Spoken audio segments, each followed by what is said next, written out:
අපි විපක්ෂේ ඉඳලා තියෙනවා. අපි മന്ത്രിතුමාලා ඇමතුළුමාලා එක වැඩ කළා තිබෙනවා.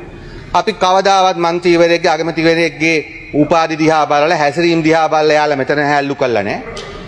මේ මනෝරෝගයක් තියෙන්නේ. ඔබතුමා ડોක්ටර් කෙනෙක් නිසා කරුණා කළා ක්ලිනික් එකක් දාන්න මේ පාර්ලිමේන්තුවේ මේ ලෙඩුන්ට බේත් දෙන්න. පව් මේගොල්ලෝ. ඒ කියන්නේ මෙයාලට තියෙන ප්‍රශ්නේ මෙයාලට තියෙන ප්‍රශ්නේ මොකක් හරි බොරුවක් කියනවා. කට සද්දයිනේ. කෝටි දෙකක් ජනතාව ජනාධිපතිවරයාට පිස්ස කියනවා. ගේ ගාව ගිහිල්ලා පිස්ස කියලා බෝඩ් එකක් ළඟ ඉන්නේ. ජනාධිපති ලේකම් කාර්යාලය ගාව ගිහිල්ලා ඔයාගේ නඩුවත් නිදහස් වුණා නේද? අන්න ඒකට ජනතාවේ කෝපයක් තියෙනවා.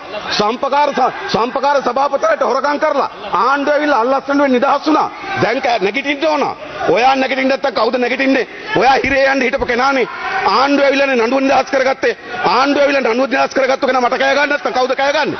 නැගිටින්නක බලන්න.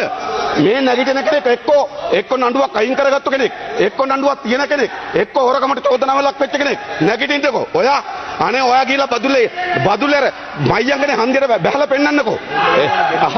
බරු කතානේ බෝම්බ වගේ එනවා කිව්වේ වී අස්සන්න. බෝම්බ. ඒ නිසා ගරු කතානේ මතක තියාගන්න කියන්නේ.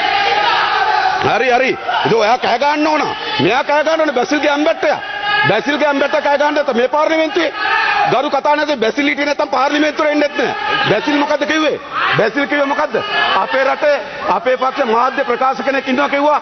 හැබැයි මාධ්‍ය ප්‍රකාශක කතා කරන්න තහනම් කිව්වා. ලංකාවේ පළවෙනි පක්ෂය තමයි මාධ්‍ය ප්‍රකාශකයෙක් ඉන්නවා කතා කරන්න තහනම් කියලා. එයා. හරි මෙයා තමයි. මොකද්ද? පොදු ජන පක්ෂයේ මාධ්‍ය ප්‍රකාශක බැසිල් කියනවා අපේ පක්ෂ මාධ්‍ය ප්‍රකාශක කෙනෙක් ඉන්නවා කතා කරන්න එපා කියලා තියෙනවා. ඉතින් ඔහම නකුට වැඩලා කොන්ද කඩාගෙන නිවට මිනිස්සු